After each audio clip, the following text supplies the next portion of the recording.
Bonjour et bienvenue. Aujourd'hui, on va s'attaquer à une question qui nous concerne vraiment tous, le prix de notre connexion Internet. Comment savoir si un forfait à Paris est une bonne affaire par rapport à un autre à Lima ou à Tokyo?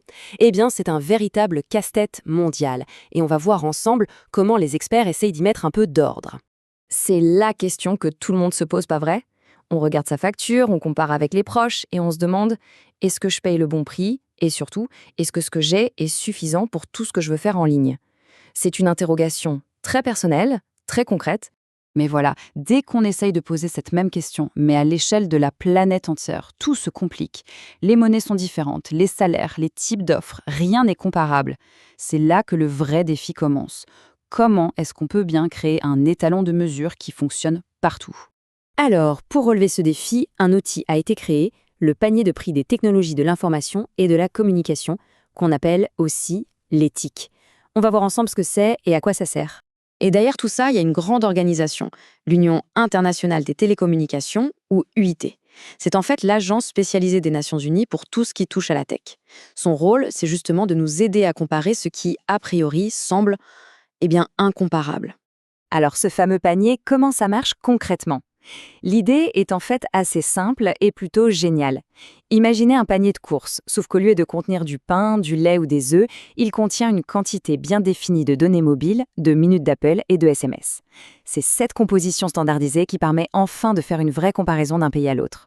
Le processus, en gros, se résume en 3 grandes étapes. D'abord, on collecte les prix des forfaits dans chaque pays. Ensuite, et c'est très important, l'UIT valide toutes ces données pour s'assurer qu'elles sont fiables. Et enfin, on compare tous les résultats pour dessiner une sorte de carte mondiale de l'accessibilité à Internet. Mais il y a un mais. Ce panier de la ménagère numérique, il doit absolument évoluer. Pourquoi? Parce que nos habitudes, elles, changent à une vitesse folle. Ce qui était pertinent il y a seulement quelques années est aujourd'hui complètement dépassé. Faisons un petit retour en arrière. Au début, tout ce qui comptait, c'était les appels et les SMS. Puis, les données sont arrivées, mais on parlait de quantités minuscules. Encore en 2018, la référence était de 1,5 gigaoctets par mois. Franchement, aujourd'hui, entre le streaming vidéo, le télétravail, les cours en ligne, 1,5 giga, ça paraît dérisoire. Et c'est là qu'est le point crucial. Notre consommation de données a littéralement explosé. Les anciens paniers étaient faits pour un monde où les données étaient un petit plus. Aujourd'hui, elles sont au cœur de tout. L'ancien système de mesure était tout simplement cassé. Il ne reflétait plus la réalité. Une grosse mise à jour était donc inévitable. Et on en arrive au cœur du sujet, les toutes nouvelles règles du jeu pour 2025. Face à ces changements radicaux, l'UTIA a dû remettre les compteurs à zéro. Voyons un peu à quoi ressemblent ces nouveaux standards. Voilà le tableau qui résume tout. Sur la gauche, les différents types de forfaits, au centre ce qu'on mesurait jusqu'à maintenant, et à droite, les nouvelles règles, celles qui s'appliqueront à partir de 2025. Déjà, au premier coup d'œil, on voit que les données prennent beaucoup plus de place.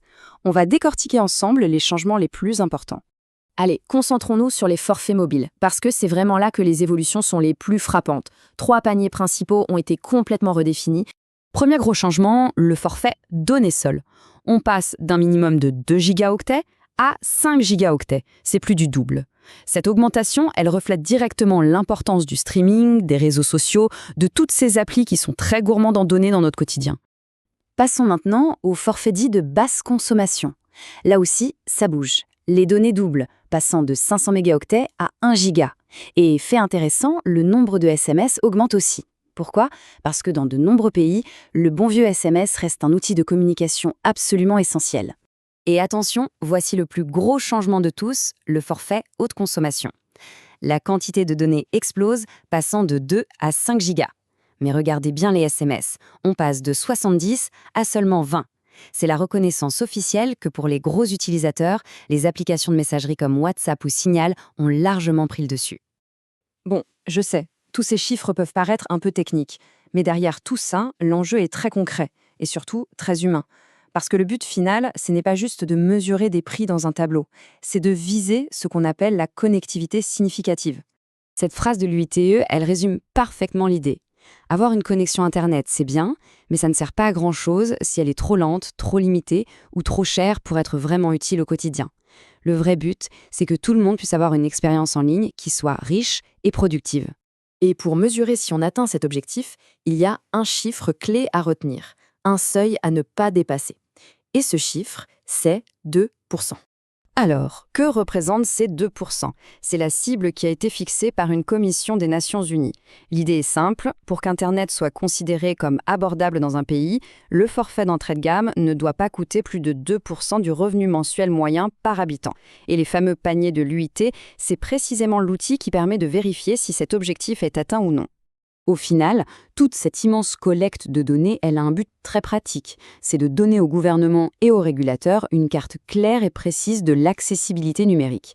Ça leur montre exactement où la connexion reste trop chère et donc où il faut agir en priorité pour réduire cette fameuse fracture numérique. Mettre à jour ces outils de mesure, c'est donc une étape absolument cruciale. Ça nous donne un miroir bien plus fidèle de la réalité numérique mondiale. Mais la vraie question, celle qui reste ouverte, c'est maintenant que le diagnostic est plus précis, quelles sont les prochaines étapes? Comment fait-on pour s'assurer que chaque personne sur cette planète ait non seulement un accès, mais un accès qui soit vraiment significatif au monde numérique? La discussion, elle, ne fait que commencer.